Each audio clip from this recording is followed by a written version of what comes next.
All right, this was at 15 feet or 5 yards. Now, this was my first string, and as you can see, I was off a little bit. Turning from that first position, it was a little hard to get target acquisition. Now, on the second string, it was much easier. And one of the things you often see me do is put my hand over the groupings. What that does, it allows the viewer to get an idea of how far the shots are apart.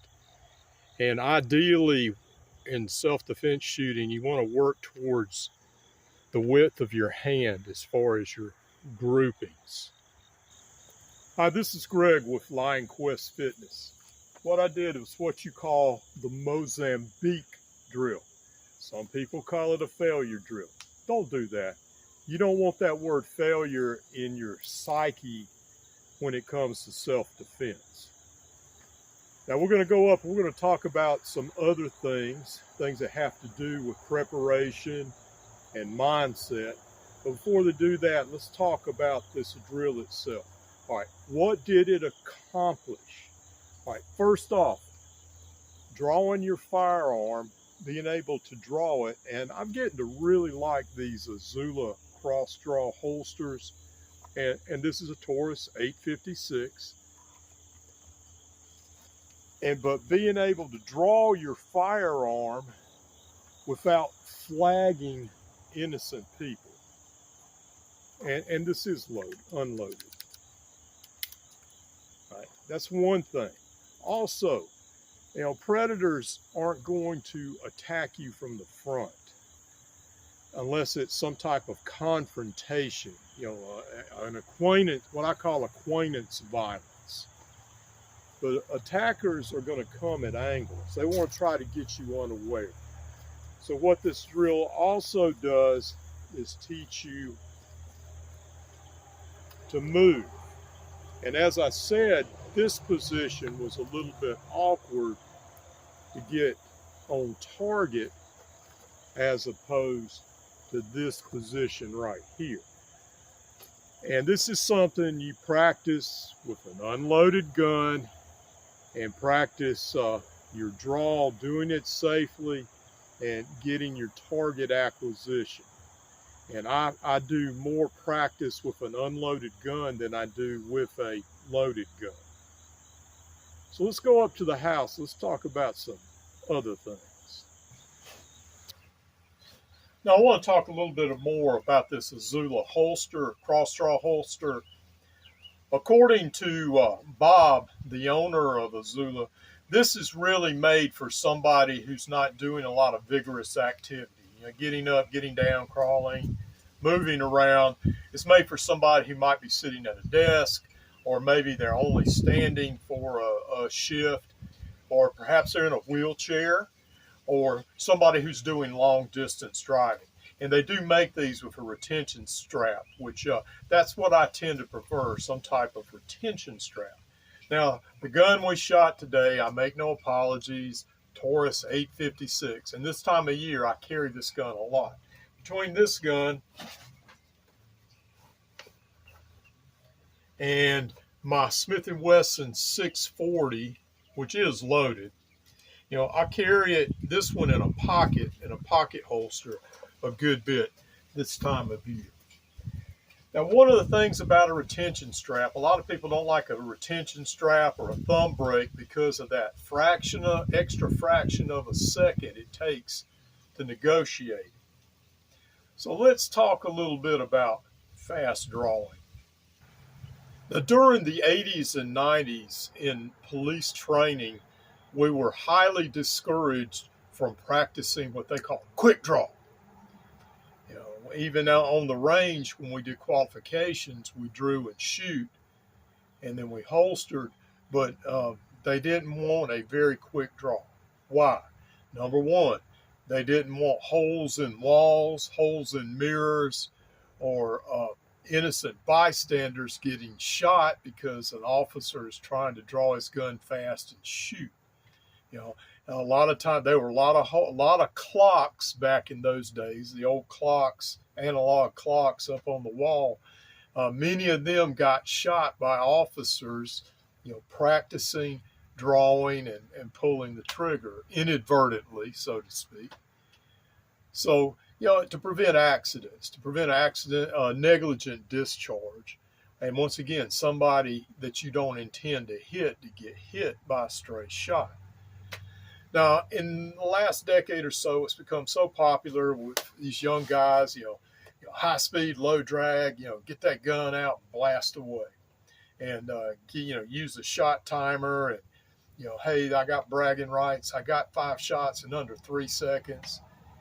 And that's not necessarily the best way to train, because you want to be assured of what you're shooting at and whether you have a legitimate right to shoot at whatever that target is. Let me give you an example. About 2017, 2016, 2018, sometime along that time period, there was a young man, I believe it was in Ohio, it was a northern state. He got his first concealed carry permit and his first gun, and he was proud of that gun. And he practiced, quick draw, boom, shoot. And he was at a party, and once again, show and tell, look at my gun. And probably at that party, there'd been some drinking, and he went to the bathroom, and one of the young ladies there wanted to play a joke on him, so she went and hid in the closet and was going to scare him. Well, he came out of the bathroom, she jumped out to scare him, he drew his gun, bam, bam, bam, killed her. Got charged with manslaughter, went to prison. Know what you're shooting at and know why you've drawn that gun. There has to be a legitimate reason to draw that gun before you fire. So how should you train? Well, a lot of times people say, you're slow. You're going to be killed in a gunfight. Recently I had one guy say, you're going to be 100% dead. Whatever you say, pal. Smooth. You're learning to move. That's why, now you see a lot of video, especially on YouTube, Instagram, where they speed up the shooting. They use different types of camera angles and lighting to make everything look faster. And I'm sorry, what you see is what you get with me. And what I try to practice, and I also, another thing people don't take into consideration, I practice from odd angles, because that's real life. You're sitting, you get knocked on your back, you're turning, you're moving. And, violence is very chaotic. And it's not going to be the perfect, range situation, no matter how well you prepare.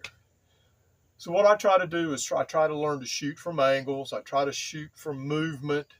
And once again, you can always train this with an unloaded gun. But I try to learn my movement patterns to be smooth, because the smoother you are, the faster you are. And in an emergency, it's going to be very fast. So let's talk a little bit about predators. One thing that people don't take into consideration is that predators prey on what they believe is vulnerability, distraction, weakness, things like that. Somebody looking at their cell phone. Predators want that fear reaction. When they come up upon you, it's not going to be, hi, how are you doing? Let's have a gunfight. No, it's going to be sticking that gun in your face, hoping to see that fear reaction.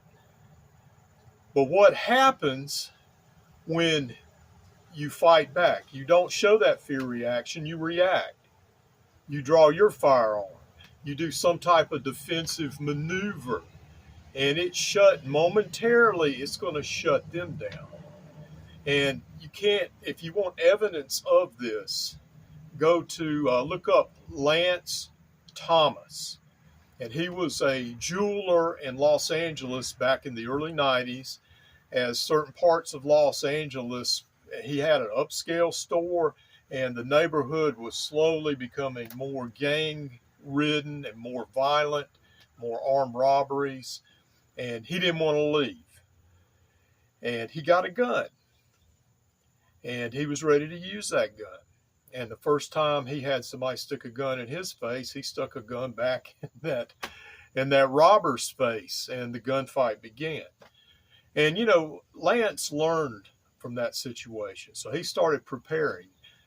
He started exercising, make himself more physically fit. He staged different revolvers around the store. And so the next time it was an armed crew. And then once again, Lance didn't hesitate. He went to work. And in several other gunfights, and later he went to semi-autos staged around the store. But because he didn't flinch, when he saw danger, he reacted. And that's how he survived some very horrendous gunfights, some against numbers. It's very important to prepare yourself physically. Now, everybody can't do, you're not going to necessarily be lifting weights or running. You do what you can. Me personally, 6 days a week, I get up early in the morning, I work out. 3 days a week, I do pull-ups, chin-ups, sit-ups, step-ups, things like that. 3 other days, I practice some Tanjan Hoap breathing from Korean martial arts. And then I practice some self-defense, basic striking, blocking, evading, moving. And on some of those days, I run hill sprints. And the whole idea is to prepare myself in case I have to defend myself. Now, I'm going to leave you with something I've said in many other ways. But you practice reacting to violence violently so that you never have to perpetuate violence. So you tell me, are there things that you do to prepare for your own self-protection and self-defense? Feel free to share them below. And this is Greg with Lionquest Fitness.